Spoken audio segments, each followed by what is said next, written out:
Hi ಸ್ನೇಹಿತರೆ, ನಮಸ್ಕಾರ. ಎಲ್ಲವೂ ವಿಸ್ಮಯ ಚಾನಲ್ಗೆ ಸ್ವಾಗತ. ಇಲ್ಲೇನು ನೋಡ್ತಾ ಇದ್ದೀರಾ, 3 ಬೆಕ್ಕು ಮರಿಗಳನ್ನ ಅದ್ರ ತಾಯಿ ಬಿಟ್ಟು ಹೋಗಿರ್ತಕ್ಕಂಥದ್ದು. ಅದ್ರ ಬಗ್ಗೆ ಹೇಳ್ತೀನಿ, ಪೂರ್ತಿಯಾಗಿ ವಿಡಿಯೋ ನೋಡಿ ಸ್ನೇಹಿತರೆ. ಇದು ನಮ್ಮ ಮನೆಯ ಕಬೋರ್ಡು ಅಂದರೆ ಬೀರಲ್ಲಿ ಬಟ್ಟೆಗಳು ಇರ್ತಕ್ಕಂಥ ಜಾಗದಲ್ಲಿ ಹೋಗಿ ಮರಿ ಹಾಕ್ಬಿಟ್ಟಿದೆ. ಆ ಬಟ್ಟೆಗಳೆಲ್ಲ ಫುಲ್ಲು ಗಲೀಜಾಗ್ಬಿಟ್ಟಿದೆ, ಫುಲ್ಲು ಸ್ಮೆಲ್ಲು. ಅದು ಹೇಗೆ ಹೋಗಿ ಹಾಕ್ತು ಅಂತ ಗೊತ್ತಿಲ್ಲ. ಆಮೇಲೆ ನೋಡಿದ್ಮೇಲೆ ಏನು ಸ್ಮೆಲ್ಲು ಅಂದ್ಬಿಟ್ಟು ಹೋಗಿ ತೆಗೆದಾಗ ಒಳಗಡೆ ಮರಿಗಳಿದ್ದು. ಅವು ಮರಿಗಳನ್ನ ತೆಗೆದು ಈಚೆಗೆ ರಟ್ಟಲ್ಲಿ ಹಾಕಿ ಈಚೆ ಬಿಟ್ವಿ ಅಷ್ಟೇ. ಅದು ನಮ್ಗೆ ಗೊತ್ತಿರಲಿಲ್ಲ. ಆ ಬಟ್ಟೆಗಳೆಲ್ಲ ಕ್ಲೀನ್ ಮಾಡಿ ಮತ್ತೆ ಸ್ವಚ್ಛಗೊಳಿಸಿ ಏನೇನು ಮಾಡಬೇಕು ಕ್ಲೀನಿಂಗ್ ಎಲ್ಲ ಮಾಡಿದ್ದಾಯಿತು. ಇದು ಈಚೆಗಡೆ ಬಿಟ್ವಿ. ಅದ್ರ ತಾಯಿ ಹತ್ರಕ್ಕೆ ಬಂದಿಲ್ಲ. ನಮಗಂತೂ ಬೇಜಾರಾಗೋಯ್ತು. ಈಚೆ ಬಿಟ್ಟು ವೆಯ್ಟ್ ಮಾಡ್ತಾ ಕೂತಿದ್ದೀವಿ, ಇದ್ರ ತಾಯಿ ಬಂದು ಹಾಲು ಕುಡಿಸುತ್ತೆ ಅಂತ. ಬರಲೇ ಇಲ್ಲ ಸ್ನೇಹಿತರೆ. ನಾವು ಸುಮಾರು 1 ಅವರ್ ವೆಯ್ಟ್ ಮಾಡಿದ್ವಿ, ಆದರೂ ಬರಲಿಲ್ಲ. ಆಮೇಲೆ ತಿಳಿದವ್ರು ಹೇಳಿದ್ರು, ಇವು ಮರಿಗಳನ್ನ ಮುಟ್ಟಿದ್ರೆ ಅದ್ರ ತಾಯಿ ಹತ್ರಕ್ಕೆ ಸೇರಿಸಲ್ಲ.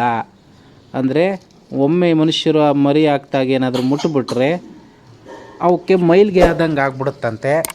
ಆ ಕಾರಣದಿಂದ ಮರಿಗಳಿಗೆ ಹಾಲು ಕೊಡಲ್ವಂತೆ, ತನ್ನ ಮರಿ ಅಂತ ಅಂದ್ಕೊಳ್ಳೋದು ಇಲ್ವಂತೆ. ಇದು ಒಂದು ಸರಿ ಮರಿ ಹಾಕ್ಬಿಟ್ರೆ ತನ್ನ ತಾಯಿ ಸುಮಾರು 5ರಿಂದ 6, 7 ಕಡೆ ಜಾಗ ಬದಲಾಯಿಸುತ್ತಂತೆ. ಮರಿಗಳನ್ನ ಇಲ್ಲಿಂದ ಶಿಫ್ಟ್ ಮಾಡುತ್ತಂತೆ ಒಂದು 5-6 ಕಡೆಗೆ. ಈ ಥರ ಅದು ಪದ್ಧತಿನ ಅಳವಡಿಸ್ಕೊಂಡಿರುತ್ತಂತೆ ಈ ಬೆಕ್ಕುಗಳು. ಬಟ್ ಅದು ನಮಗೂ ಗೊತ್ತಿಲ್ಲ. ಅವು ನಾವು ಮನುಷ್ಯ ಮಕ್ಕಳು ಆದರೆ ಒಂದು ಆಸ್ಪತ್ರೆ ಮನೆಯಲ್ಲಿ ಇರ್ತೀವಿ, ಅದು ಮಾಮೂಲಿ ಸಹಜ ಗುಣ. ಆದರೆ ಈ ಬೆಕ್ಕುಗಳು ಹಂಗಲ್ಲ. 5-6 ಕಡೆ ಜಾಗ ಬದಲಾಯಿಸುವಂಥ ಗುಣ ಹೊಂದಿರ್ತವಂತೆ, ಸ್ವಭಾವ ಹೊಂದಿರ್ತವಂತೆ.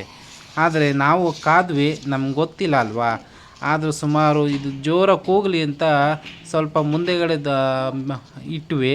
ಆದರೂ ಅದು ಕೂಗ್ತಾಯಿದ್ರು. ಅದ್ರ ತಾಯಿ ಮೂಸು ನೋಡಿಬಿಟ್ಟು ದೂರ ಹೊಂಟೋಯ್ತು ಸ್ನೇಹಿತರೆ. ಮತ್ತೆ ಬರುತ್ತೆ ಅಂತ ಮಧ್ಯಾಹ್ನ ಗಂಟೆ ಕಾದ್ವಿ, ಅದು ಬರಲೇ ಇಲ್ಲ. ಮಧ್ಯಾಹ್ನ ಒಂದು ರೌಂಡ್ ಬಂತು, ನೋಡ್ಬಿಟ್ಟು ಮತ್ತೆ ಹೊಂಟೋಯ್ತು. ಇವು ಕೂಗಿ ಕೂಗಿ ಕೂಗಿ ಸುಸ್ತಾಗ್ಬಿಟ್ಟಿದ್ದಾವೆ. ಇನ್ನೂ ಕಣ್ಣು ಕೂಡ ಬಿಟ್ಟಿಲ್ಲ ಈ ಬೆಕ್ಕು ಮರಿಗಳು ಸ್ನೇಹಿತರೆ. ನಾವು ಹಾಲು ಕೊಡೋಕ್ಕೂ ಆಗಲ್ಲ. ಬಟ್ಲಲ್ಲಿ ಕೊಟ್ಟರೆ ಅವು ಕುಡಿಯಲ್ಲ. ಏಕೆಂದರೆ ಅವು ಈಗ ತಾನೇ ಪ್ರಪಂಚ ನೋಡಿರ್ತವೆ, ಹೇಗೆ ಕುಡಿಯೋದು ಗೊತ್ತಿಲ್ಲ. ನಾವು ಮುಟ್ಟಿದ್ರೆ ಮತ್ತೆ ಪ್ರಾಬ್ಲಮ್ ಆಗುತ್ತೆ ಅಂತ ಭಯ ಕೂಡ. ಮತ್ತೆ ಬರದೇ ಹೋದರೆ ಏನು ಮಾಡೋದು, ಬೆಕ್ಕು ಅದ್ರ ತಾಯಿ ಅಂದ್ಬಿಟ್ಟು ಯೋಚನೆ ಕೂಡ ಮಾಡ್ತಾಯಿದ್ವಿ. ಏನು ಮಾಡೋದು ಅಂದ್ಕೊಂಡು ಸುಮಾರು ಮಧ್ಯಾಹ್ನ ಆಗೋಯ್ತು ಸ್ನೇಹಿತರೆ. ಆದರೂ ಬೆಕ್ಕು ಬರಲಿಲ್ಲ ಅದ್ರ ತಾಯಿ. ಇದು ಕೂಗ್ತಾನೆ ಇದ್ದಾವೆ, ಅದ್ರ ತಾಯಿ ಬರ್ತಾನೆ ಇಲ್ಲ ಸ್ನೇಹಿತರೆ. ಮಧ್ಯಾಹ್ನ ಗಂಟೆ ಕಣ್ಗೂ ಕಾಣಿಸ್ತಿಲ್ಲ. ಇದ್ರ ಪರಿಸ್ಥಿತಿ ಏನಾಗಿರುತ್ತೆ ನೀವೇ ಅರ್ಥ ಮಾಡ್ಕೊಳ್ಳಿ ಸ್ನೇಹಿತರೆ. ನಿಮ್ಮ ಕಡೆನೂ ಬೆಕ್ಕು ಇರ್ತವೆ. ಅವು ಏನಾದರೂ ಮರಿ ಹಾಕಿದಾಗ ನೀವು ಮರಿ ಹಾಕಿದ ತಕ್ಷಣದಲ್ಲಿ ಅವುಗಳನ್ನ ಮುಟ್ಟಕ್ಕೆ ಹೋಗಬೇಡಿ ಸ್ನೇಹಿತರೆ. ಯಾಕೆಂದರೆ ಮುಟ್ಟುಬಿಟ್ರೆ ಅವು ತಾಯಿ ಮತ್ತೆ ಮೂಸಲ್ಲ, ಹಾಲು ಕೊಡಲ್ಲ, ಹತ್ರಕ್ಕೂ ಬರಲ್ಲ. ಇವು ನನ್ನ ಮಕ್ಕಳೇ ಅಲ್ಲ ಅಂದ್ಬಿಟ್ಟು ಮೈಲಿಗೆ ಆಗ್ಬಿಟ್ಟಿದೆ ಅಂದ್ಬಿಟ್ಟು ಅವು ಹೋಗ್ಬಿಡ್ತವೆ ಸ್ನೇಹಿತರೆ. ಇವು ಹಾಗೆ ನರಳಿ ಕೂಗಿ ಕೂಗಿ ಸತ್ತೋಗ್ಬಿಡ್ತವೆ.